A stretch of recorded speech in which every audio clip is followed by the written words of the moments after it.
Hello, my name is Kyle Roderick Ridley, and somebody ring the kettlebell, because I think it's all going to work out. Yes, it's Rose-Colored Classist, a podcast, which at most is just an exercise. Yeah, baby, it's episode 69. Yep, episode 69, get upside down and suck it. It's episode 69, smell my ass, lick my balls, we're doing it. Yeah, man. I took a week off. I took a little more than a week, maybe like a week and a half. No, I had a wonderful Thanksgiving. With my very small family, my very small, closely knit family. So yes, if you did want to kidnap them, so you could leverage me to do something, that is a possibility. I do care, but I'll say it now. I will let them die. There's a point where I will let them die. So don't try too hard. Yeah, man. And it's Tuesday, about 1 p.m. I'm even later than I ought to be. Yeah, because we also had that great show I do once a month in Silver Lake. Yeah, man. It's a great comedy show with everybody you ought to know. Go to the show. Yeah, man. I did a set. I was, doing the door, producing classic door guy stuff. Yes, my set was ill-conceived, trite, and predictable, like every door guy. No, it went really well, but I feel like I did poorly. And that's just the comics problem. Every time you do a set, you're like, that wasn't it. That wasn't enough. Yeah, I mean, it's hard. I was out there producing. It's, when you're busy, inside of the show's workings, it's really hard to pull out the smart special jokes. And it's a great fucking show, man. All the cameras were there, audience was there. I had to do the smart special jokes, and I didn't. No, man. I'll be honest. I come up on stage real panicked, little manic. No, I get horrible nerves before I get up on stage. I'm gonna be honest. I get horrible nerves even before whatever the fuck this is. Yeah, man, and I really gotta wind myself up like a fucking toy. I just gotta, if I have a little bit of time, I can maybe come out a little calm, but not this one. No, I was busy working, setting up. I hear my name from up the stairs. It's a beautiful venue. The stairs, they're calling my name from the stage, and I'm like, ah. Yeah, so I went up there like a fucking dervish. And I wish I could be a lot smoother. I want my comedy to be an audible delight. Like right now. I do want to take a minute before we really get into it. I do want to encourage everybody right now listening to this podcast. I want to encourage them to play me at 2 times speed. Okay? I want you to play me at 2 times speed. I want you to listen to this real fast. Rev the engine. Get me going. Get me speaking real fucking quick, okay? I mean, let's just be honest. Let's just be serious for 1 second on this comedy podcast. You don't have the time to listen to me. All right? You don't have the time. You really don't, okay? Just think about how much is going on in your life. And imagine me in there. No, you don't got time for it. Play me on 2 times speed, okay? Yeah, man. I mean, what I'm doing here, I would like to be part of a very diverse set of content you consume. Just very diverse, okay? I mean, think about it.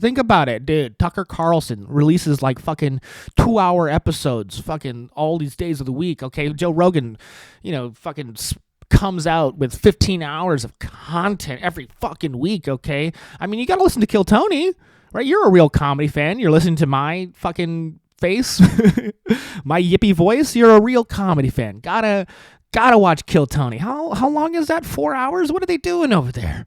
No, I mean, come on. There's TV shows. There's music, okay? There's music you haven't even heard yet, all right? You gotta explore. You gotta listen to all of it, okay? You gotta listen to all of it. And you got to find the time. And how you find the time is by playing me at 2 times speed. Okay? Really, just rev me up. I want to go. That was, 2 times speed, man.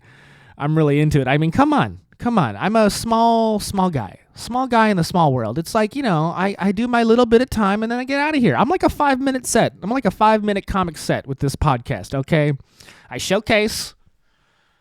I show that I have a lot of potential. But I don't get to stay up there forever. I mean, come on. Candace Owens is out there 5 days a week. She's out there 5 days a week investigating. You got to stay on top of that. You got to stay on top of that, all right? I mean, honestly, leave this podcast now if you haven't caught up. If you haven't caught up, catch up. Go find out. Turn this off. It's the only thing that matters. What Candace Owens is talking about is the only thing that matters right now. I mean, I'm not solving anything. I'm not going to solve it. I refuse to. I mean, I would like her to solve it. Look at my role in this, weird world. I feel like I want to be like a bouncer, like a verbal bouncer, Someone starts, yapping it up. I can just yell right over them. Okay, I'm dominating. I'm a dominating voice and personality, but I'm vacuous and stupid. Okay, I'm a big yeller. And do I really want to care about all this stuff? I mean, come on. The point of me being here is to make odd alliterations and assonance.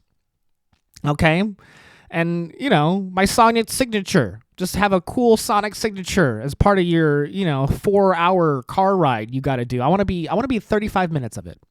35 minutes of it at 2 times speed.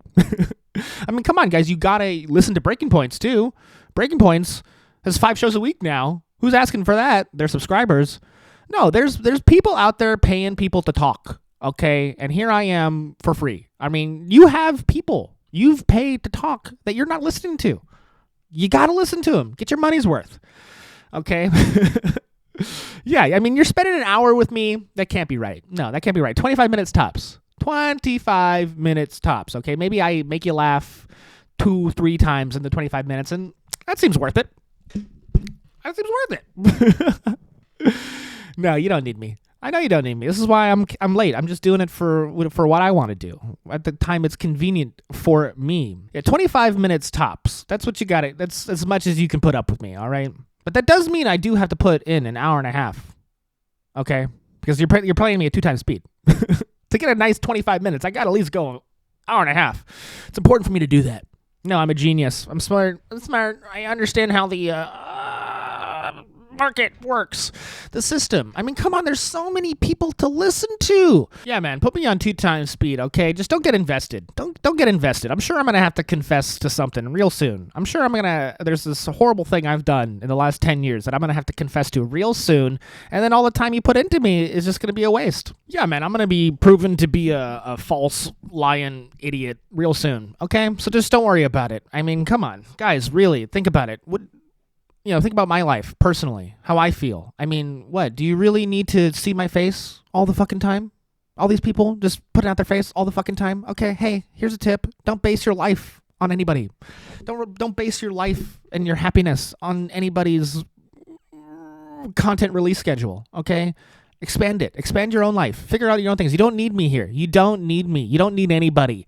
Be your own person. Come up with your own ideas. I mean, you can listen to me.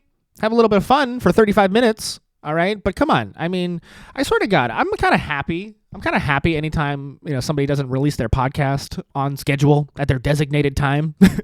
I'm like, oh, thank God. I can finally catch up on my audiobook. All right, the minute Dave Smith is late with Part of the Problem, I'm like, thank God I can finally listen to my audiobook. Okay. I mean, I really appreciate, these podcasters' release schedule. Their work ethic, I respect it, okay, but, at some point with everybody doing everything, you're kind of asking me to skip some episodes. You're kind of asking me to skip some episodes, all right? I'm supposed to read all these books that you keep suggesting to me, all right? Every podcaster's throwing out fucking 10 books at me a fucking week that I should be reading. Yeah, Joe Rogan says, read this, read that. I'm like, you release 12 hours a week. Am I not supposed to listen? I'm not supposed to listen to you when I'm reading the books that you told me to. I mean, these guys with the volume. Yeah, with the volume. Let my mic peak when I say the word volume. Okay, but, what are we doing? Covering a range of topics. There's a pod for everybody. Even if this, podcast isn't good, it's fine. I'm fine. Okay, I'll keep it together. All right, it's just, I'm trying to do this odd, rhythmic, high-pitched, political, topical ranting. echo the rising movement inside of the alternative media fighting against the pedophilic oligarchical Satanists. Yeah. But, other people are doing that too. All right. I mean, how many people could possibly even be doing this? Really? Seriously? I mean, so far, I've had a very loyal, few, respectful listeners, and I appreciate you guys. I appreciate you guys, putting me on, but you're not playing me fast enough. So hit the gear. Hit the gear in the YouTube settings. Hit the gear. Go to the speed. Okay, I think it's on the bottom left in Spotify. Just play me faster. That's all I'm saying. I mean, God forbid I fucking, take my audience and coalesce with them, right? God forbid I come up with a stupid fucking name for all my listeners. How about Groiper? Is that already taken? No, What the Fuckers. That one's available, right? I can call all my fans What the Fuckers now, can't I? Just, God forbid my listeners end up becoming fans, all right? Instead of fan, how about I get some acolytes? Maybe cultists? I don't know. What are we all doing here?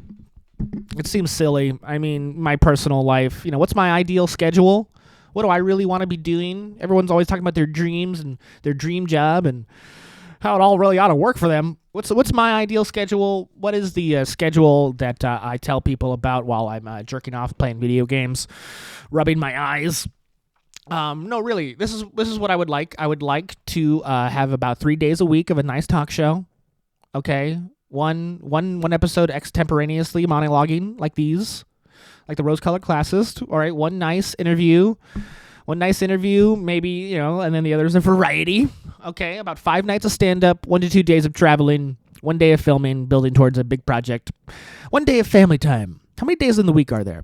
Throw in some exercise, some reading, some writing, all while running a venue management and cleaning company, as well as managing and training process servers. Yes, this is why I'm really late. My process serving business. I have probably put in 100 hours into my process serving business the last 2 weeks. Okay, during Thanksgiving. Come on. I mean, there you go. Look at my business plan.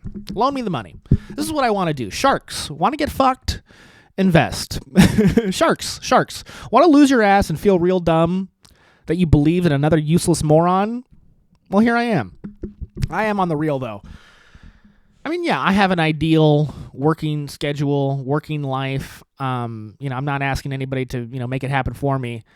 But on the other hand, I mean, we have the business side of the podcast, the career side. But, in my heart, I do kind of believe, me talking into this microphone in front of the camera is my duty as a citizen, sharing my opinion as a sovereign citizen in the United States of America, using my freedoms. I do believe it. I mean, because look what's going on, man. It's just so pervasive. Everyone's talking and pushing, and really, I mean, it is overwhelming. And maybe, the 25 minutes of my hour and a half at 2 times speed, maybe I can, fit in a way that is a little alleviating. Because, come on, guys, on the real, can we stop the info war for just 1 second? Just 1 second. Can we stop the info war? Stop with the propaganda and the yapping and the talking and the taking after take after take after take, just taking me away, taking from me to some extent my time. I mean, come on. It just feels like it never ends. It just never ends. This is endless war. Okay, there's only war. Bring down the hammer. Give me 40K in cash. It's pretty grim out here. Just everywhere I go, it's just weaponized thoughts. Scrutinized expressions in an effort to convince somebody of something. I am not asking people to play dumb or not to analyze, but look, it just feels like everybody in this world is just doing shit that needs a lot of explanation. Okay? Here in the InfoWar, people just do stuff and it's so mysterious. Okay? I mean, human beings. Whenever a human being does something in this world, it's a complete fucking mystery. All right, nobody knows shit. I mean, life is so complicated as it is. You think people would do their part to keep it simple. Keep it fucking simple. I mean, the universe, very complicated. It's a bit of a mess, to be honest. And now that we're here, at least, what we could do for each other is not to make it even more confusing. Here in the InfoWar, I mean, we come together here on the internet to commune. okay, to come together, to find our group, our niche. And it all feels pretty contentious. Okay, I'm obviously not the tone police here. I'm all for sarcasm and exaggeration, but I mean, just stop trying to make me think a specific thing, okay, and just let me think. All right, the InfoWar is just never ending. People just pushing and pushing. I mean, respect to the camera. Respect to the technology around me. Yes, the whole world, we're all moderately more entertained. Okay, yes, I can create a memory, create an imprint that may last. But in this effort, to push technologically, to push, forward in creating lasting images. I don't know. It feels like we've been mucking it up. It's like, that's what people talk about. We're all trying to live forever. We're all trying to live forever, but, it seems like it's getting forced on us a little bit too. I'm forced to, do a pod so I can, try and edge against, whatever forces are trying to ruin my life. I mean, what do we all want? I mean, immortality? Is this what we're talking about? Is this what we're talking about with the InfoWar? Why information is, is this why information is at such a premium? Because, in a world where we all, live as long as possible, where our, thoughts and feelings can live past our own, the information all of a sudden, becomes inflated in value. Because, yeah, man, you tell somebody something, then they die the next day, and, what did it all fucking matter? But, we're all here living basically fucking forever, man. I mean, what are we asking for? What are we really asking for, as we push forward with technology, trying to operate on one another? It seems to me we're kind of just asking for eternal war, right? The competition of survival of our opinions and information, just a never-ending game in the grim darkness. Okay, I'm not a nerd. I'm referencing Warhammer a little bit to, at least so some comedic effect to people who get it. I don't play tabletop games. I mean, how many games do we really need to play in the world? It seems like we're all part of one big one right now. Okay, and, it's just, I'm competing in a game that I feel like I didn't agree to. All right? There's the truth. Yes, the wonderful truth that we're all on a wonderful, amazing journey to try and figure out.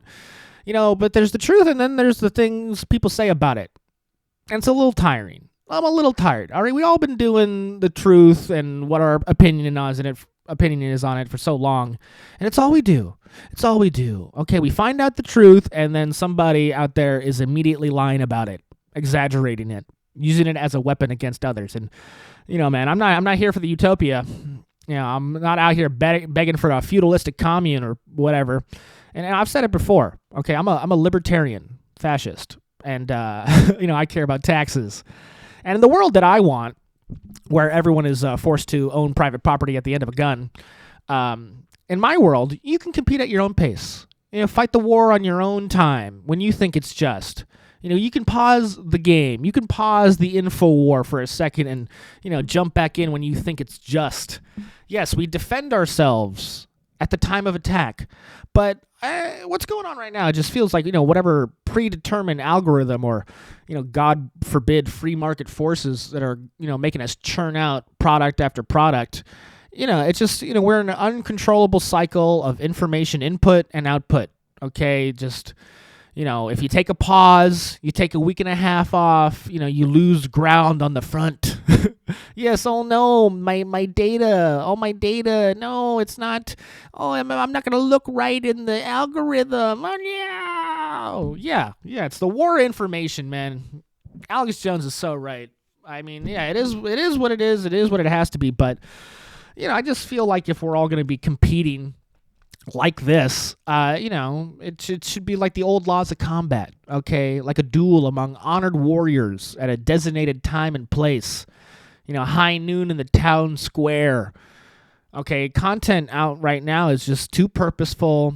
It's not there to be pondered. It just feels like, we're in a war zone and every podcast is another missile flying into the building. Okay, and there are civilian casualties. My feelings. My energy, my time.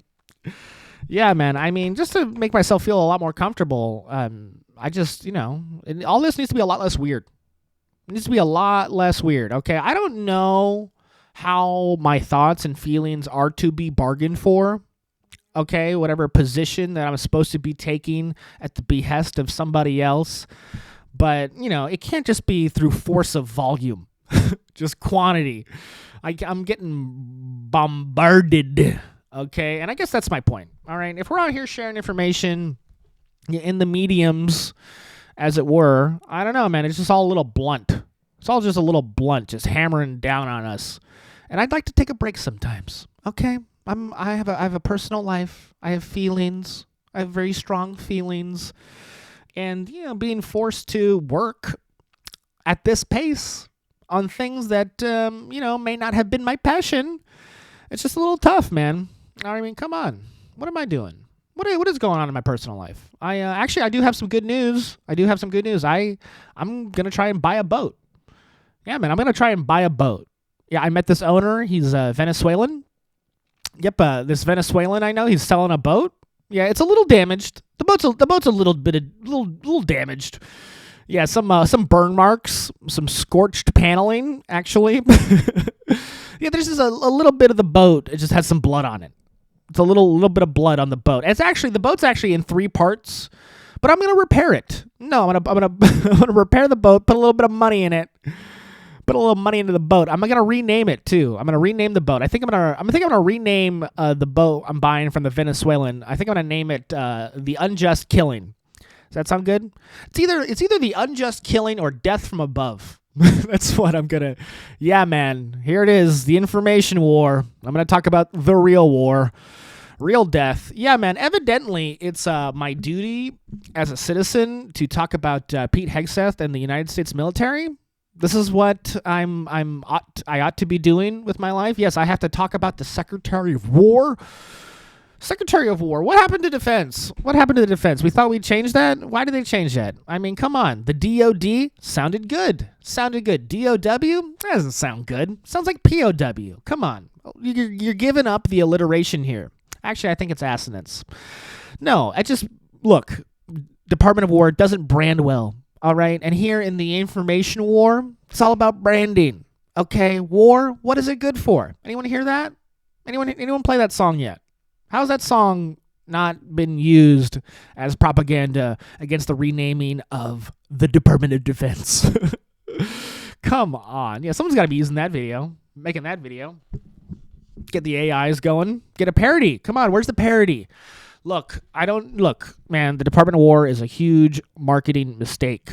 Okay, yes, the psychos who won the Second World War were actually right when they called it the Department of Defense. They were actually right, and they've been right for a very long time. That's why they're in charge. Okay, I don't get why we changed it. Don't get why we changed it. Yes, man, I mean, the military, it's all about secrecy and confusion and surprise.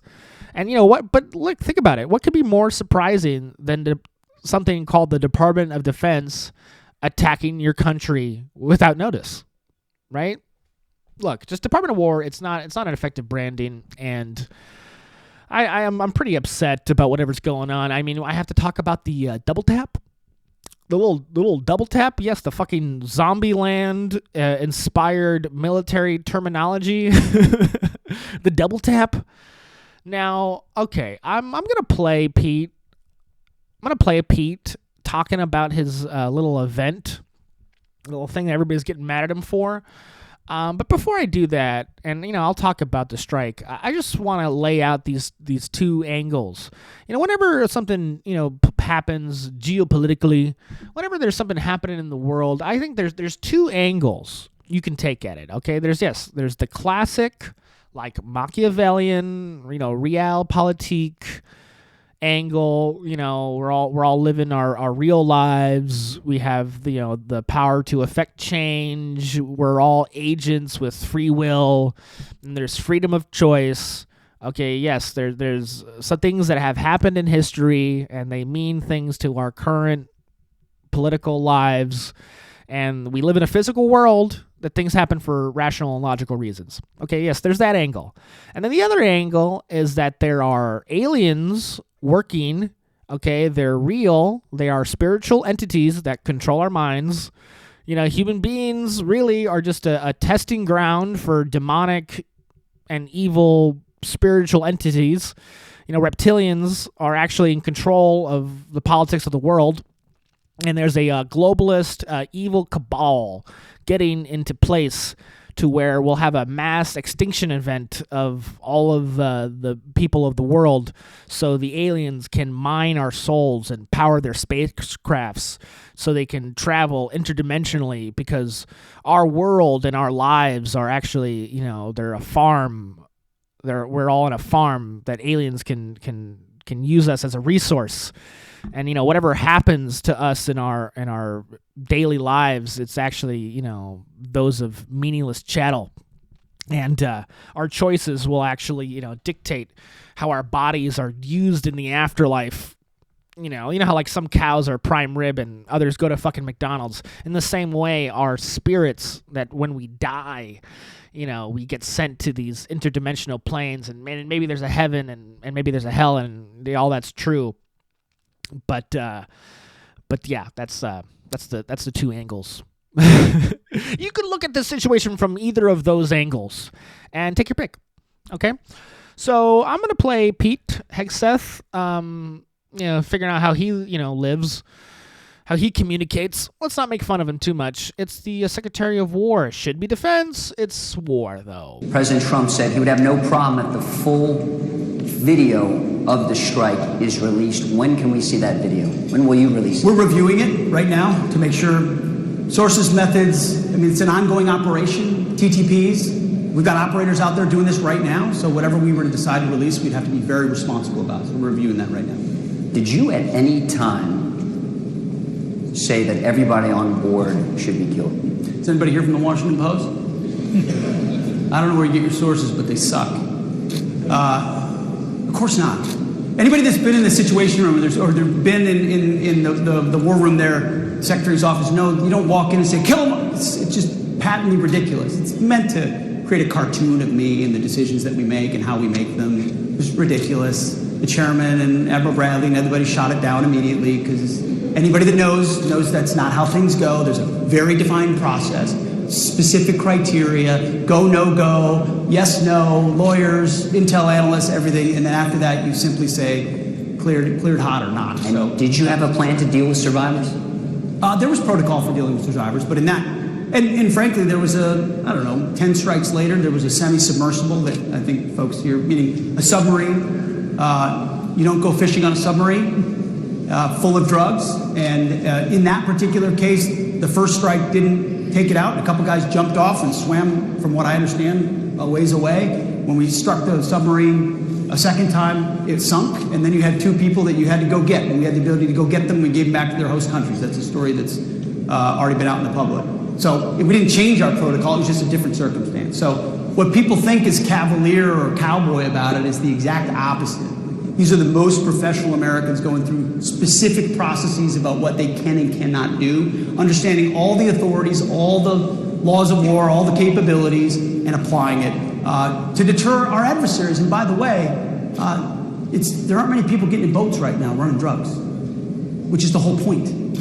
We need to strike the boats to stop drugs? No, we need to strike the boats because Earth is a farm for very scary entities that are practically omnipotent, and our lives are games to them, tests for us, and how we operate and act in this life, and what we do in these types of situations when concerning life and death or right and wrong.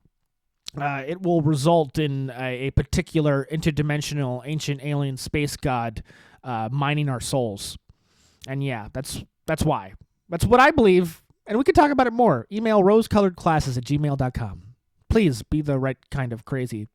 That's my opinion. Okay, I think other people have other opinions about why we're doing it, and power to you. I believe it. Yeah, no. I will talk about. Come on. There's the other way I did mention, the geopolitical, the real, as it were. Nation states, Geneva Convention, laws. You could look at it that way, and if you do that, maybe they're not on the right side of that. Okay, come on. We all know that everybody in the executive branch for the last 20, 30, 40, fucking 50 years just, do whatever they want, kill whoever they want, doesn't matter to anybody. I mean, come on, you think if the satellites didn't see these boats, these privately owned satellites, didn't see these boats, anybody would report on anyway? The government would blow these people up and not tell us. That's what they want. And, when we come out and call them out on it, I just, they're out there to say anything. What is Pete saying? What is he saying? He's talking shit mostly, right? Hey, how about this? I live in America. There's a constitution or whatever. If you want to kill people, if the government wants to kill people, I would like Congress to decide that. Huh? No, yeah, it's the war party. It's the war party, and no, they're not even voting. They're not even doing anything. They're not even telling us anything about anything. Okay, the executive branch does it. We find out about it. We can't do anything. How about this? The Congress decides if it's okay to kill people in a foreign nation, in foreign odd waters. I kind of think that Congress should be the only ones to decide that. I mean, hey, am I against killing? Is that what I said? Am I against killing people we don't know have drugs? Am I against people, killing people we assume have drugs? No, I'm not. Kill everybody all the time. That's whatever. You're the government. What are you there for? You're there to kill people. I get that. Libertarian fascist here. All right. But Congress needs to be the one to do that. Donnie T or whatever fucking, president, obviously, they just decide unilaterally, but it's all a bunch of bullshit. We all know it's a bunch of bullshit. That's been decided.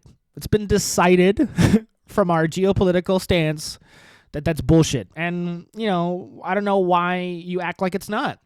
You probably act like it's not because you're, being controlled by aliens. But, what is this? What is this idea? I mean, the president can act against an imminent threat, right? That's the legalese. Is that the legalese? That the president's the only guy who can react in time. Yeah, it's just that line about terrorism. All right, they're just saying, the president's the only one who acts quick enough to stop a terrorist. Yeah, man, we do it in the Texas Southern accent because that's just what it's burned in our brains. Yeah, I just look whatever fake set of rules we're operating on. I mean, dude, it's just not true. It's just not true. What I'm getting fed narco terrorism. They're telling me about narco terrorism. Yeah, what a term. What a hot off the press term that is. Right on from the boys of fucking Madison Avenue. It's a real marketing trick. A real Draper. That's saying Sterling. It's Cooper. Come on. It's a little fancy statement. It's a little fancy statement, little Turner phrase that we can pretend to get behind. Narco terrorism. You're not supposed to do anything against anybody anyway. I don't know why you're even feeding me that line. It's the Congress that should be doing this. The Congress should be feeding me that propaganda bullshit. Yeah, man. Look, come on. Let the PR rain down like arrows. Whatever. That statement isn't even relevant. Doesn't even matter to the conversation. Shouldn't even be what we're talking about. Okay. Gosh. But what you hear these things from the government, and it's like you got to take them seriously.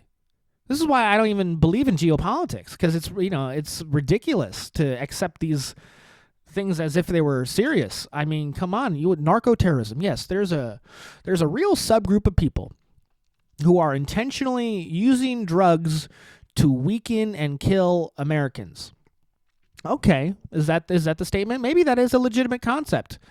But I'm pretty sure it's not the Venezuelan boats doing that. Maybe the Chinese, maybe the American pharmaceutical companies are trying to drug and kill and weaken America and American people. No? The industrial producers then. The guys that make the chemicals? Whoever invented 5G. All right, the Venezuelan boats. I don't know if they're the narcos terrorists. All right, I'm pretty sure it's about that other thing people keep saying. What is it? Regime change? Whatever, man. I don't know. Dude, I mean, if you want to do the regime change, can Congress vote for it? That would make me happy. That would actually make me happy. I'm not against any of that. I just wish you would do it right. Just wish you would do it right. It's really depressing. That's why, again, I enjoy talking about the aliens. It just makes more sense because, come on. Come on, we walk down the path. We walk down the path that the industrial war, the war industrial, whatever the fucking complex they call it, is trying to pull out some legalese. All right, and they've rigged Congress, so for some reason, they're not even able to vote on it. They don't even worry about it. They've taken the courts and made some kind of, what do they call it? It's like a incentive. They've given the court some kind of incentive not to act or not to rule or, give, oh, no, yeah, Congress is the people who need to decide that. And Congress is like, we're not going to decide it. The president's going to decide it. And the president's like, all right, who's worrying about it? I mean, yeah, look, I just, if you don't want it to be like this, if you don't want to get, bombs thrown on Venezuelan boats, yeah, you want to go down this line that the military-industrial complex, there you go, I said it right, has orchestrated this situation, complaining about it at the margins is just not it, man. It's just not it. Just, if you really want to stop things like this, it just seems to me that Congress needs a complete overhaul. We need to overhaul the legal system. We need to overhaul the military, executive branch, the courts. We probably can't have these same people who've been running it keep running it. They don't do it right.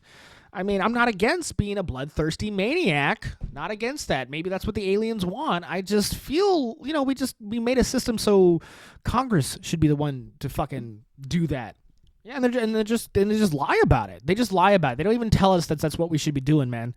Yeah, dude, this is, all the political leaders are proven to be liars. Thank you. Yeah, man, they only keep lying year after year. Once a cheater, always a cheater. And it just seems to me, unless we break up, block their number, make sure none of our girlfriends ever date them again, I mean, this conversation just goes nowhere. It's just whatever you're going to say about Venezuela, why to do it, why not to do it. I mean, it's just a bunch of bullshit. The conversation should be about how you've orchestrated a pathetic situation where, nobody can do anything. I'm gonna get fed a line about narco-terrorism from liars. Everybody's been lying, dude. Donald Trump's been lying, okay? Obama been lying about this war stuff. George Bush, maybe, be lying about it. Bill Clinton, did he lie about some war stuff? Joe Biden, what did he do? No, whatever particular point you're trying to make about, the fucking boats or the regime change or whatever, I mean, look, man, it's just all bullshit, okay? This is all bullshit. And maybe why you're focusing on these little marginal things, these little, the double tap. Oh, it's a double tap. That means something specific. No, we need to talk in a big generality here, all right? You're only talking about the specifics because they think they won't kill you for it, all right? Yes, the military-industrial complex is killing people, and if you question them, they'll kill you too. I mean, come on. They're out here threatening Candace Owens' life. They're threatening Candace Owens' life. All right? Get off the trail. Get off the trail, guys. Either go big or just stop. You're doing something marginal and it doesn't matter. And, you all know the truth. So if you know the truth, maybe you should just shut the fuck up and start operating. We all have limited time. They're trying to kill Candace Owens. Yeah, I mean... It's not that hard to stop the opposition if you want to oppose these things. I mean, why do I not even do this podcast? Because I'm afraid. All right. I mean, they're out here, paying people to kill people, paying people to kill other people. I mean, come on. How much would they pay to kill me? Actually, Timmy D, that bar wench, he actually did a great bit about how cheap it would be to murder him. Compared to Candace Owens, who needs French soldiers to be paid $1 million to kill her? That's a lot. How much is $1 million worth in France? It's like 1 billion francs. No, they do the euro over there. I just want to tell France and anybody else who's listening that if you want to kill Tim Dillon for a cheap amount, for a little money, I'll beat that price. I'll beat it. I'll do it. You know what? I'll do it for free. I'll kill him for free. How does that sound? If the French want to kill Tim Dillon, I'll kill him for free. No, I'll even eat his corpse. You want me to do that? I heard about Jeffrey Dahmer one time, and I'm kind of into it. No, look at the world.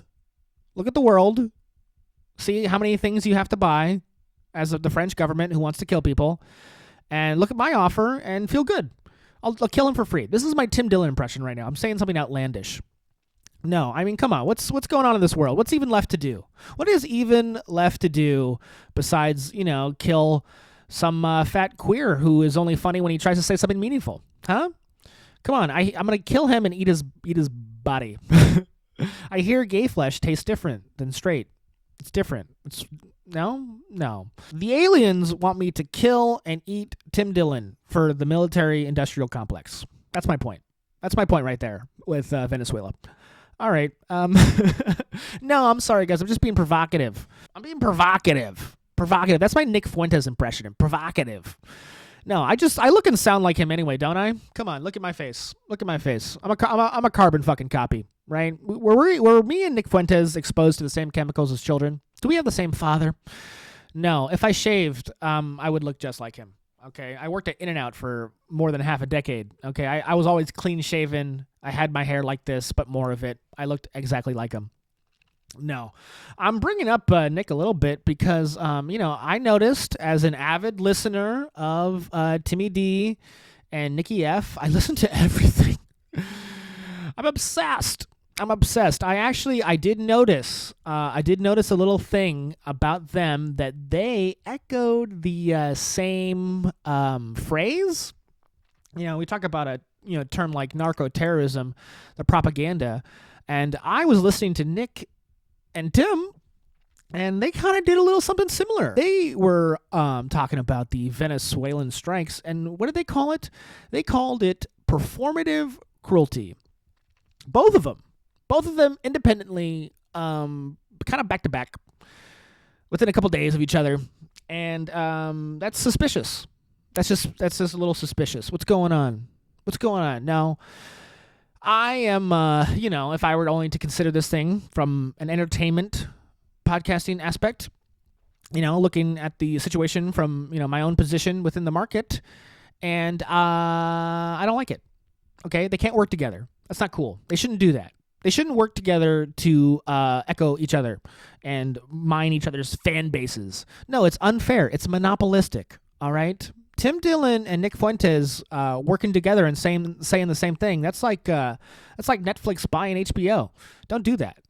You can't do that. It's cheating. All right? Don't do it. The market is tough enough. I am struggling within the market. Okay? I have a job. I have a life. I mean, come on. I even gave the market a break for a week and a half. Okay? I talked a lot about that. All right? And just coming and you two working together and coming up with a PR term to oppose government policy, I mean, sure, that's like totally an effective strategy. But what chance does that leave me for the viewers? Do I have to say it too? It kind of makes sense. No, these guys, they're calling the acts performative cruelty together in unison, and what a great idea. It's totally effective. They're actually probably going to get it started a little bit. You're going to hear a lot more people saying it too. I don't mean to be an analyst here and, out these two cucks. I mean, but here I am with, my 13 viewers and a fish. And, I mean, come on. I'm just pointing it out that if you guys are going to go ahead and do this, it's cheating. Makes me look like I'm not in the in club. Makes me look like a bit of a loser.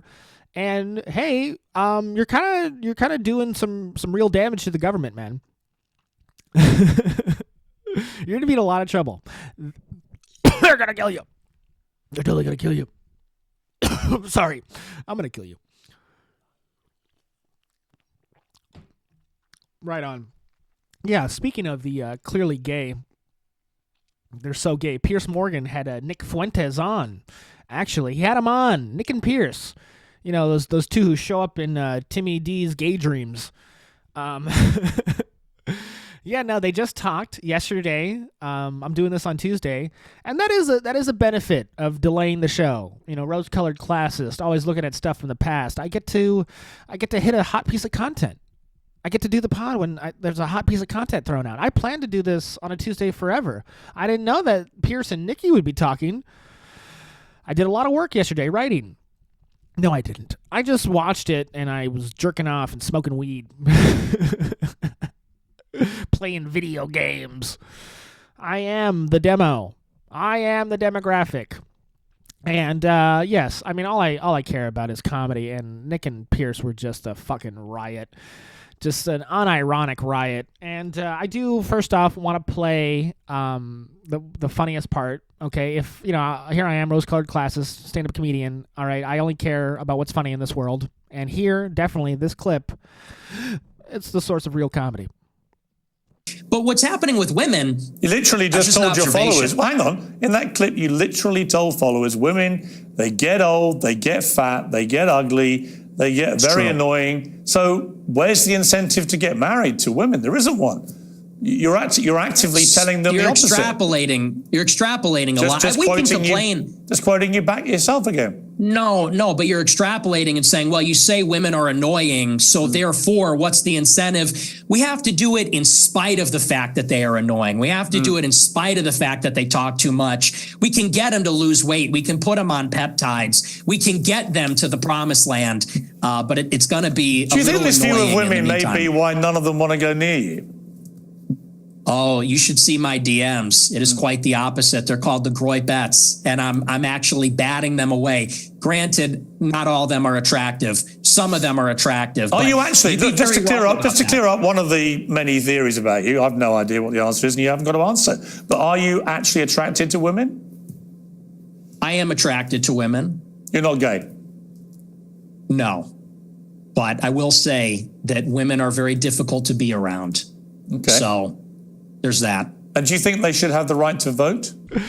Real serious interview. You can tell. If only Nick Fuentes was gay, right? Only in Tim Dillon's dreams. Nick Fuentes, that slick little Catholic boy with a lot of spunk. Tim's got a lot of spunk. In his shorts, no, Pierce. Don't ask Pierce Morgan if he's gay. Don't ask him if he's gay. Just ask him out on a date. Okay, this is how show business works. Okay, Pierce Morgan, tabloid guy with this little tabloid act. He's letting everybody know how Nicky really is and what he's really like. But what about having sex with him, Pierce? What about Tim Dillon, you, and Nick Fuentes in a lemon party? Huh? Someone get the AI porn going? Making AI OnlyFans of these three doing it? Now that's money. What a serious interview from these serious guys. Yeah, just contextually, one of the funniest interactions ever. I mean, you can call either of them funny, I don't know, but they seem to be operating pretty seriously. That's just made me laugh the most. But he said a little bit about women. This guy, Nicky F, he said a little bit about women. Let's hear more. All women are annoying. All women grow old. They all get fat. Says the guy. Have you ever had sex? No, absolutely not. Wow. Says the guy who's never got laid. Wow. That's the thing, though. You boomers, it's always, you think you're an expert in women, free love. Given you've never got laid? Yeah, we are going back to the Stone Age. You're absolutely right. You're talking about empathy, and your kids are empathetic, and they would never laugh at a joke about the Holocaust, and you're a misogynist. You're a simp yourself. You're totally henpecked. That's the problem. When you look at the state of modern women, all they do is lay in their bed, doom scroll. They're chilling out. They're getting a little fat. It is what it is. I don't know what the average weight is, but they're getting a little heavy. And any guy that is playing the field these days will tell you that. I mean, and I know a lot of the Chads. I am an incel. I'm friends with a lot of Chads like Bradley Martin, Clavicular. They agree with me. There's sort of like this alliance between the guys that don't have sex and the guys that get the most sex. We know what women are about. It's the guys in the middle. Guys like you in the middle. It's the beta male orbiters that say, she's amazing. You're a misogynistic pig. Because I don't know what that is, I guess. It's a funny skit they're doing. A little funny skit. Real Hugh Laurie, Stephen Fry vibe. Yeah, a little right from SNL, don't you think? A little weekend update. Getting odd. This is kind of what I'm talking about. I've done a few episodes of this podcast before. And, I'm a stand-up comic. I try and, take everything from the funniest angle most of the time. And this is sort of the problem that we're coming up on again with these, media personalities in the format, in the medium.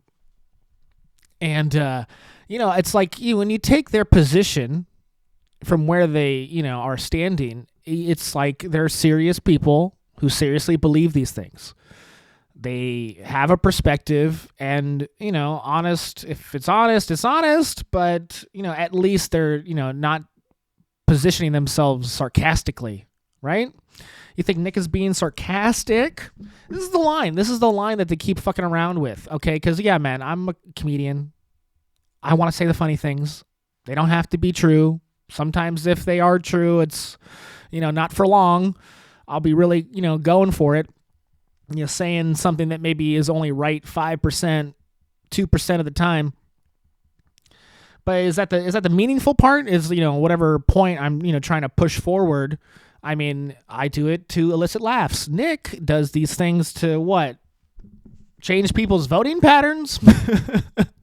I don't know. It's just, it's hard to consider them. It's really just hard to consider them. They say the things, and, at what level or, what interval to take them seriously and honestly. I mean, it's just it's a troubling question. And I don't know if we'll ever, get the right answer, because, I'm even just, looking at the words Nick is saying, and, things can be, all words are in some, you can analyze them from a literary perspective. Okay. Remember English class, whatever. It's just, you can dissect it and categorize it, put it in a genre. Yeah, and then, of course, the author's intention is important. But really, it's for us to decide how to, take these words. And, from my perspective, I mean, whatever Nick is talking about, it has all the parts of a cool comedy bit. It's a comedic take, really. I mean, he's taking these groups, the incels and the man whores, and he's making them unite in their perception of women, It's a sort of, it's like an imaginary conversation. There's a lot of moving parts. It could be a chunk. It could be a nice hunk. I mean, come on. It makes you ponder. There's a lot of comparisons and angles. You're sort of like inventing the situation, yourself when he's talking to you and describing this, story or situation or these types of people. And, yeah, man, I mean, you throw in that, the Pierce Morgan, the orbiting beta male. I mean, these are all characters in a skit. This could easily be a skit. And, whether you take a joke seriously, I mean, come on. This is, I don't know. It's just so hard to find the line and on where to take these people seriously. And it's something I really struggle with. Because, is it just entertainment? I mean, Pierce Morgan, the tabloid guy, at the end of the day, I think he does understand, and maybe why he's so successful. Is that, man, it's just all entertainment at the end of the day. It's supposed to make you go, ah. And that's what his show does. I mean, you want to talk about it seriously? I mean, you want to talk about this, men and women seriously? Is that what I have to do? I'm sorry to all my female fans. Right now, I'm just going to say sorry. I don't know what I'm going to say next, but I'm sorry.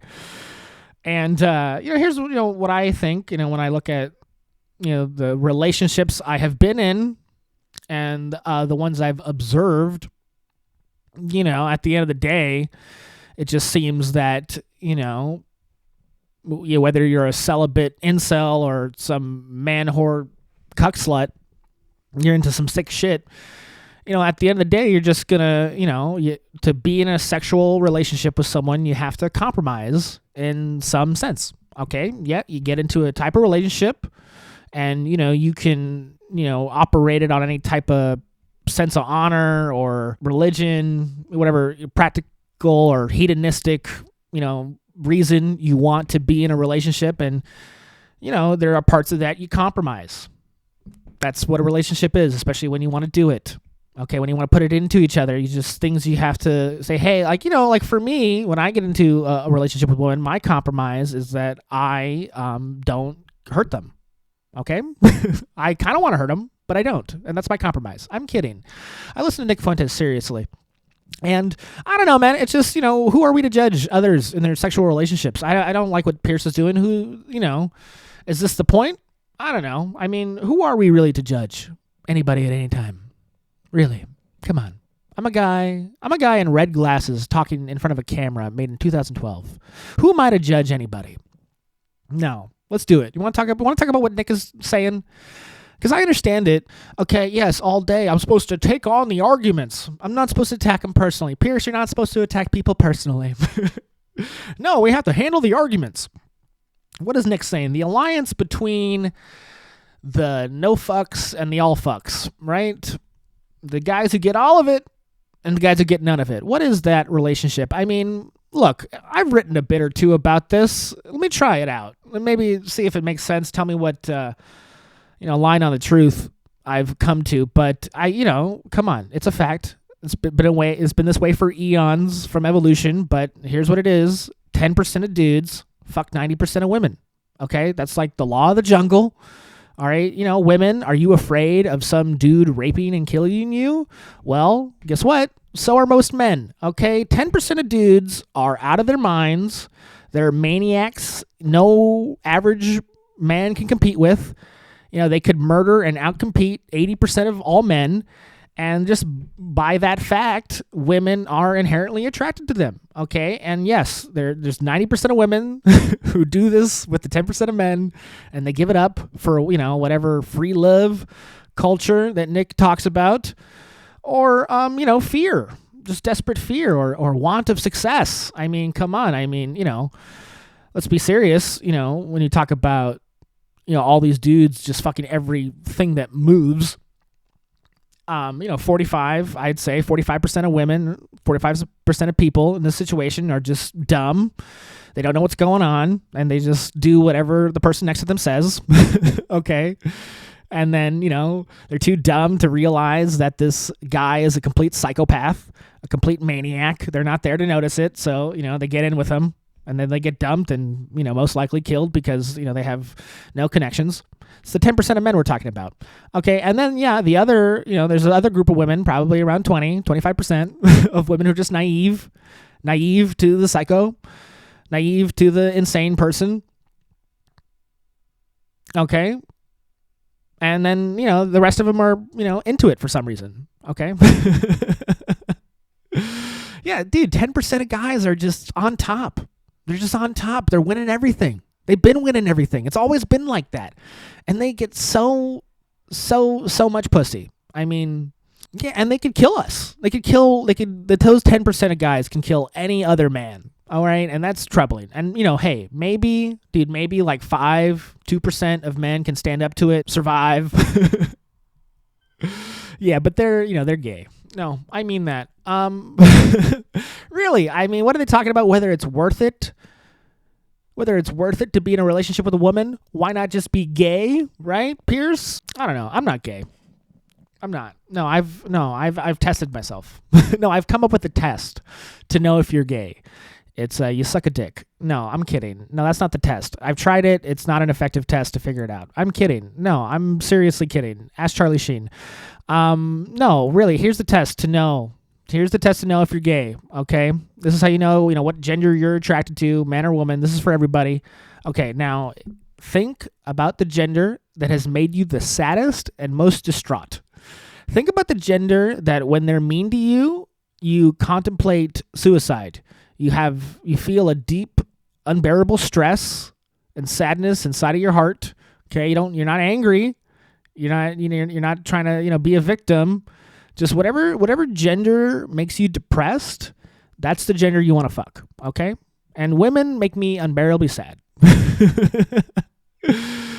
Why be gay is because women make me incredibly sad, okay? If a woman fucks me and then breaks up with me, I'm lost. I'm fucked up for years, okay? Ask men why they don't have sex. Ask the incels why they don't have sex. Ask me why I don't do it. I mean, I don't do it. I'm trying, but why I don't is because, hey man, women make me sad, dude. Honestly, no, I have sex with them. They tell me it goes good, but then they don't really like me or love me. And I'm ruined for years. They go and fuck other people that they don't really like. And I think that they never really liked me. And, they don't really respect what I've been doing. They don't have faith in me and my business aspirations. They don't believe I'll ever become a productive person, which I respect and understand and really empathize with. But, they hide behind lies. Women, they lie to me. They lie to me all the time, and I can handle the truth. Why are you lying? I know the truth. It's okay. Men are providers. 10%, I got to be in the 10% of men who just own and win everything. I know that, okay? And I was close, all right? I was close. at one point to be in that, but 2020 happened and I lost my shit, and it's 2026, and I know there's not a lot of hope for me left, but my prospects aren't looking good. And I look at being with a woman, and it's like maybe the only chance I ever have to feel any kind of touch or love is to be gay, because I'll never be in the group of top performing men. I know that. I mean, I'm an unlovable piece of shit. Why be gay? No. Why be gay? I don't know, because I can't compete. This is the conversation, the point that's really happening between these two. Whatever Nick is talking about, I mean, he's saying it like it's, on the women. But no, I'm trying to reframe most of these, arguments that are happening. It's that it's not that women are bad. It's that you're not an evil monster that can get as many as you want. Okay? Yeah. Alpha mentality, leadership, whatever. There's an attitude. There's a type of attitude out there. And it involves women, it reflects on women, but it moves past that onto other issues and other ideas. Because I mean, Nick, is he all about the women? No, he's not all about women. You can tell. He's about a few other things, and I guess the attitude I described, the attitude he's describing, is reflective of his other beliefs. Because I mean, Nick, what's his real thing? What's his real thing? It's about the Jews. It's about the Jews. And we're gonna play it. I mean, come on. Let me give you the hot propaganda. I'm gonna give you Nick's ideology right here, right now. Come on, let's watch a little bit, huh? This is the problem, you see. It's a bit like when you just say, I'm a racist. You're a racist who thinks Hitler's cool, but you're not anti-Semitic. If you're a Jewish person watching this, what are they thinking? I'll tell you what they're thinking, because I've got a friend of mine called Danny Finkelstein, who, when he heard I was interviewing you, he's a Times journalist in the UK, very eminent journalist here, and author, who wrote a book about his own family's experiences at the hands of Hitler and Stalin, because he also told Tucker Carlson that you admire Stalin. But let's just take what Danny said here. Hi Piers, it's Danny Finkelstein here. As you're interviewing Nick Fuentes, you might try suggesting to him that he reads my book, Hitler, Stalin, Mum and Dad. It's called Two Roads Home in the United States. Since he says he's on Team Hitler, you might like to ask him about the fact that Hitler arrested my mum, tried to starve my mum to death, did starve my grandmother to death, sent my great aunt to the gas chamber, my great uncle, my cousin. My grandmother on my father's side ended up being one out of 7 children, the only one that survived the war. So you might ask him whether he wouldn't rather be on Team Mum rather than Team Hitler. And as for celebrating Stalin's birthday, well, Stalin took my father, sent him to a state collective farm, sent my grandmother and to a state collective farm, sent my grandfather to the Gulag. You might try asking why he doesn't celebrate Dad's birthday rather than Stalin's. It may all be a big joke to him, but he complains that he was 18 when someone tried to cancel him. Well, Stalin and Hitler arrested my mum and my dad when they were 10 years old. So perhaps he might like to reconsider his joke.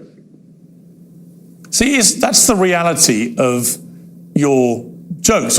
Yeah, the thing is, my generation, we're just done with the pearl clutching. You might be, but then your generation hasn't gone through what Danny Finkelstein's family went through. So maybe the pearl clutching has a way to go for families whose family members oh my gosh, were murdered. Yeah, we got all that. Me mom, like we're.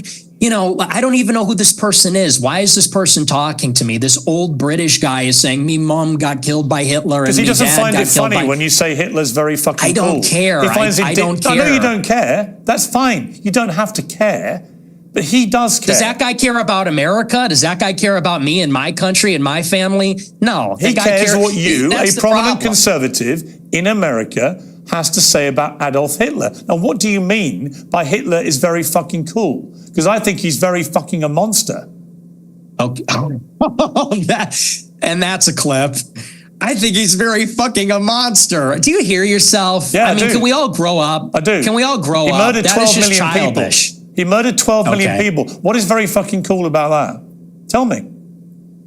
The edits, it's just cool. The uniforms, the parades, it's cool as a guy. You look at World War II and it's fascinating and it's interesting and it's compelling and it's cool. And, we're just tired of saying these kinds of things. We want to talk like real people and give our honest opinions. And then we literally get an old Jewish guy from England who's going to say, oh, that's not very funny, mate. Me mom. And it's like, shut up. Like, no one is in favor of genocide. So let's just get that out of the way. We're not in favor of a Holocaust or genocide. Do you think if half your family 80 years had been, ago?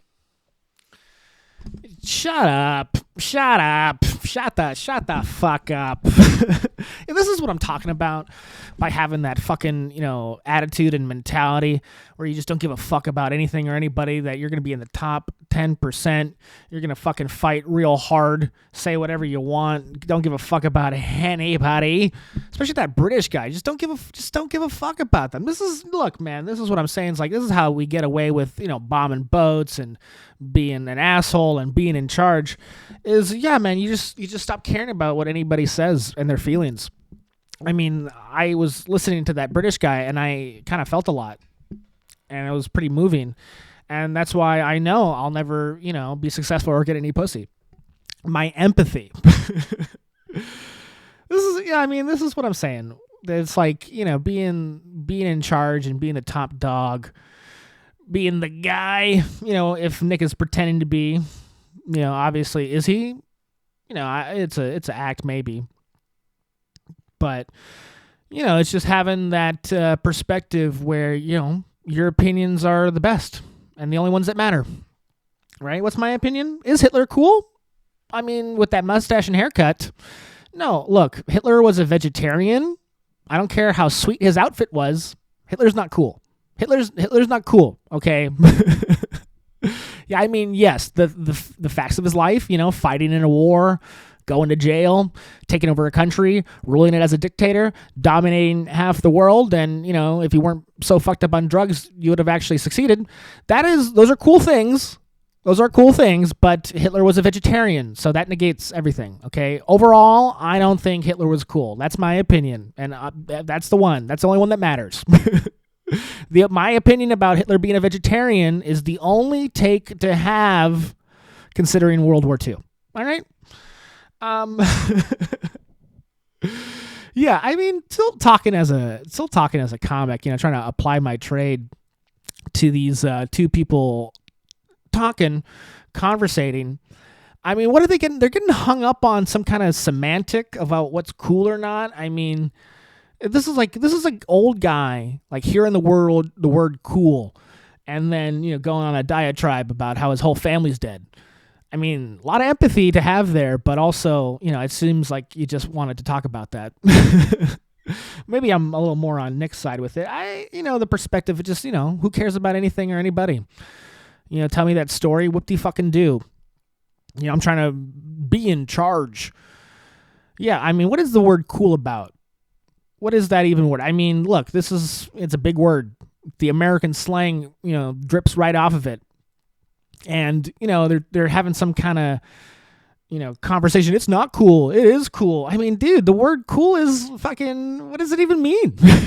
I mean, this is the problem where, these people who pretend to be serious, try and have a meaningful conversation about semantics. Like, what are their points? They just, whatever they're trying to achieve, they just pass right by each other. They're too serious to understand that the conversation that they're having is ridiculous. What does, something being cool or not, how is that relevant to anything? I mean, maybe Nick is almost getting there when he mentions the pearl clutching. I mean, maybe this is the point that we're really trying to get after when we say, I don't give a fuck about whatever you're talking about. Is that, opinions on past events, don't actually, mean too much. Okay, whatever just happened, it just happened. Now, can we move forward? They're interesting to talk about, I guess. Yeah, I mean, Hitler's cool because of the outfits and the guns. But at the end of the day, like, whatever we think about them, it's only relevant to the things we do in the future. Yeah, your opinions of the past only matter about what they're, going to do for your future. Okay, yeah, you can say to your friend that, you're woke or you're based or chat incel or whatever, and that's nice to know. It's nice to know why you did something in the past, I guess, but why you did it and what happened because you did it, seems a lot more relevant in deciding what to do next. Okay? You think Nazis are cool. Now what?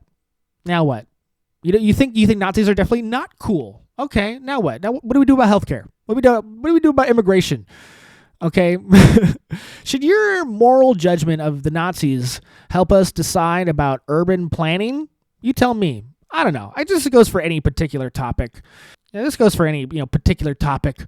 However cool you think it is or however awesome, isn't the most relevant question whether you should apply it to the future. You can have an affinity for it. You can have affinity for the swastika, think it's a cool design, but whether your logo should be the swastika tomorrow, I don't know, it just seems like not the most relevant question. This is why the past gets ignored so often. No one cares about the past. Not really, okay? Hey, life is a gamble, and if you think about your last bad beat, then, you might play a little too scared, okay?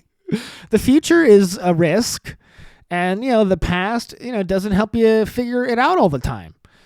The patterns, what do they say about statistics or betting? Just because, something has like a 1 in 100 chance to happen doesn't mean like the next time, it's now a 1 in 50. It's just a different conversation. I don't know. What, you want to do Nazism again? Want to do it again? I think, okay, let's do it again, but without all the war and genocide. Does that sound good? Like we still, build all the defense and weapons, to, boost the economy, and we do all the like infrastructure. And yes, there is a secret police force, but just know we just don't point guns at people.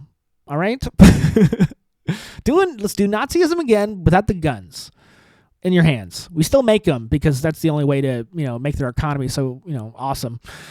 And look, if the Gestapo or the SS want to arrest you, okay, instead of guns, they have to beat you in the game of your choice, like pickleball or air hockey, Call of Duty PvP mode. Yeah, no. Is Hitler cool? Maybe. If he was a pacifist, I think Hitler would be really cool if he was a pacifist and not a vegetarian.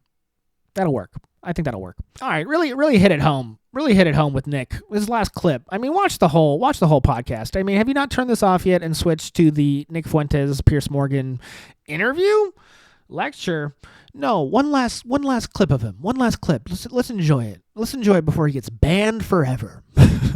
Is this an interview or is this a lecture? Can I respond to what you're saying? I want you to explain why you think it's fine to say how fucking cool Hitler is and to dismiss the very powerful 90 seconds from a British journalist who lost a lot of family members to the Nazis in such a callous, dismissive manner.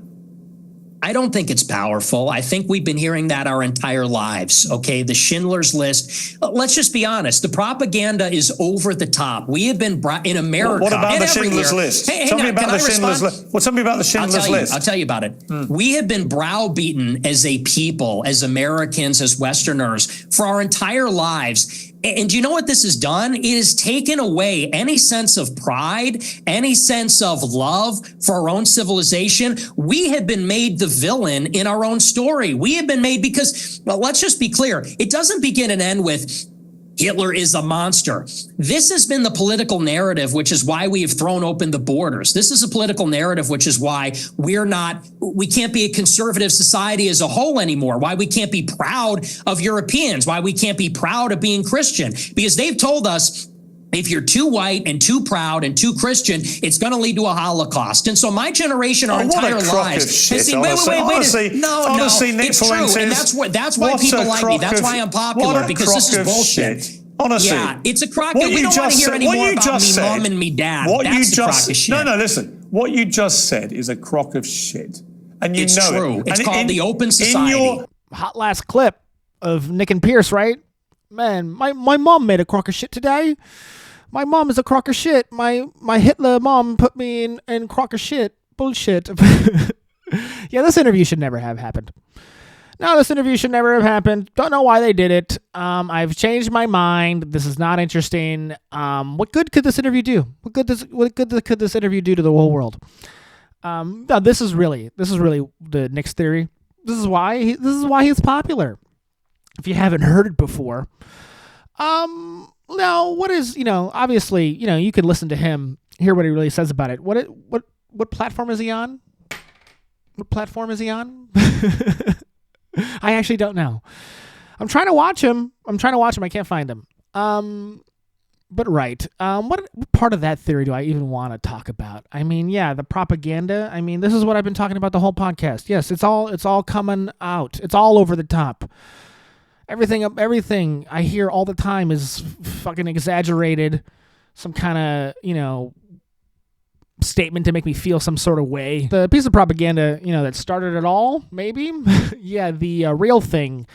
The propaganda regarding World War II, Hitler, that thing that cost so much, the other stuff. Whatever, whatever that podcast we have ways of making you talk is always on about. It's a great pod. You should listen to it. Yeah, it's, I mean, probably that is not the perfect truth. Maybe it is a PR stunt statement. Who knows about all those things? I mean, they had the documents, but they obviously use those facts to, achieve their own personal agenda. I mean, yeah. Probably there's a psyop. Probably a little psyop. We're probably a little getting, psyop to, make, Western Christians feel bad. I think there's a psyop to make everybody feel bad, honestly. I mean, Western Christians specifically? Sure. Yeah, throw them in one. They probably have their own individual one. Nice little code name and everything. Okay? Yeah, the Western Christians. Not that I identify as one, even though I probably am one. I mean, yeah, we get the psyoped. Fine. I mean, look at the world today. Doesn't it feel like we're all getting psyoped? I mean, this is maybe my big point.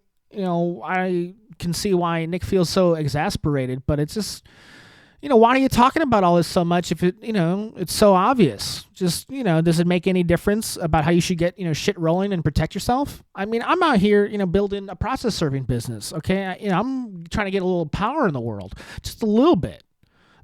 I mean, I try to do it honestly. That's the point. But, I mean, look, if it isn't exactly clear at this point, trying to admonish anybody for any particular opinion, I mean, yeah, it's just a waste of time.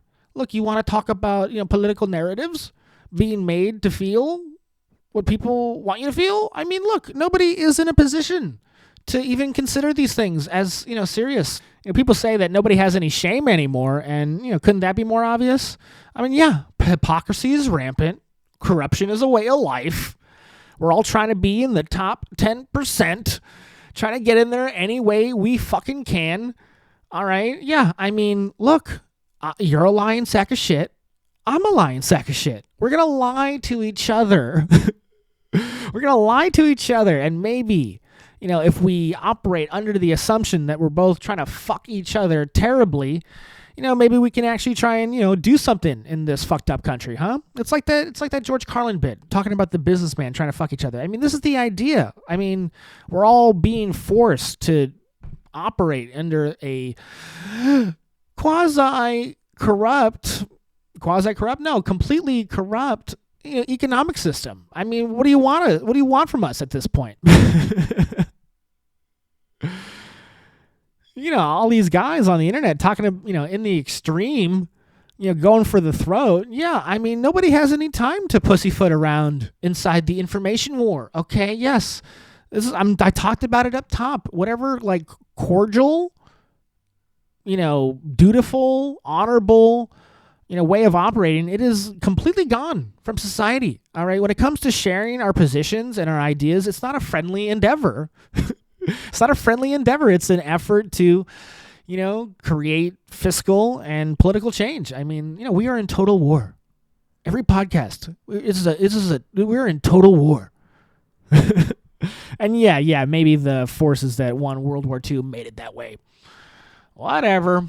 Let's give more ammunition to Nick. Okay, let's just give it to him for free.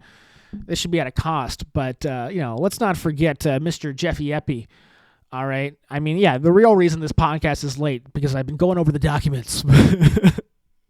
And whatever Nick is saying about, the Western Christian world being made to feel bad. I mean, look, just throw Epstein in the mix. Throw Epstein in the mix. Actually, it's really troubling because you think about it for a second and it's like, oh, his partner, Ghislaine Maxwell's father, made all the education books in America, made all the school books. Okay. I mean, yeah. Jeffy Epstein and his whatever that little group means. I mean, yeah, that's probably the exact psyop. It's probably the exact psyop trying to make Western fucking culture hate themselves. It's a crock of shit. It's a crock of shit, guys. It's a crock of shit. Suck on it and flip it. Okay. Episode 69. I'm not done yet. I am not done yet. All right. I have some California business to take care of. I'm a California guy. This is why this podcast is actually so late. Because I'm a lazy California guy. Yeah, I don't know if you guys know, but Californians, we're going to elect a new governor in 2026. Does anyone care about that? Anyone care? There's people getting in the race. People getting in the race to be the California governor. Tons of people. It's absolutely terrifying. It's absolutely terrifying, and I think I need to be involved. No, I'm gonna run for governor. Actually, that's my real ambition. I'm kidding. No, I am gonna follow it. I'm going to try and follow it. I'm going to try and do a segment for my own podcast about the California governor every episode. Isn't that exciting? 16 days from now, I'm going to talk about 15 minutes about the California governor. And you'll be playing me on 2x speed. So it'll be about 6.5 minutes. 6.5 minutes of me talking about the governor's race in California, 2026. Yeah, man. And I would like to heavily criticize everybody. I can't help myself. I just learned, like yesterday, I really did not work on this podcast at all. I learned yesterday that Eric Swalwell is running for governor of California. And that's insane. Okay, I mean, I'm going to introduce him a little bit. We're going to talk a little bit about him just for the last segment. But first, let's play this libcuck BTC, Brian Tyler Cohen, and this stupid son of a bitch running for fucking California governor, man. Joined now by Congressman Eric Swalwell. Congratulations, first and foremost, on your announcement that you will be running for governor of California. Thanks, Brian. I'm in. I'm excited to do it. And first 4 days it's been an overwhelming response as I've gotten across the state. So let's talk about your race. There are already a few names that have thrown their hats into the rings. How would your campaign be different from those other candidates that we've already seen thus far? What is the centerpiece of your campaign? I'm a fighter and a protector who is taking on this president in real time, right now, in the arena. And if you want to know how I will take him on as governor, you can just watch me day to day as I do it. And governor, you can just watch me day to day as I do it. And what I'm hearing from Californians is two things: that people are scared and prices are high. So I see it as the governor of California has two jobs. Job number one, have sex with the Chinese spy. That's for Eric Swalwell as California governor. First job, have sex with a Chinese spy. Oh, look, he already completed it. He already completed. Look, I don't know if I have to remind you guys, but Eric Swalwell, that guy, that little robot motherfucker, can-lined idiot that you just watched, Eric Swalwell fucked a Chinese spy. Eric Swalwell, he fucked a Chinese spy. And I'll be honest, if you want to be governor for California, I think that's disqualifying. I mean, hey, I would have loved him to run. I would have loved to see him run. I mean, his policies are great. He's a swell guy. Eric Swalwell, I like him. He has a nice smile, but he fucked a Chinese spy.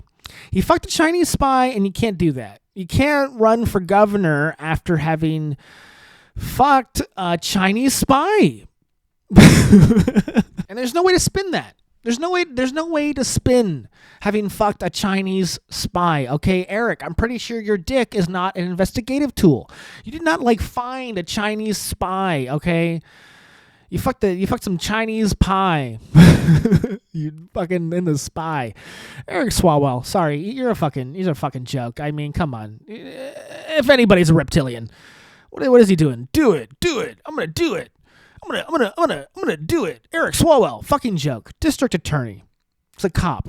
District attorneys. I mean, he's a fucking snob. All right. I'm in the legal field. District attorneys, more power to you. I'm sure you're the good one.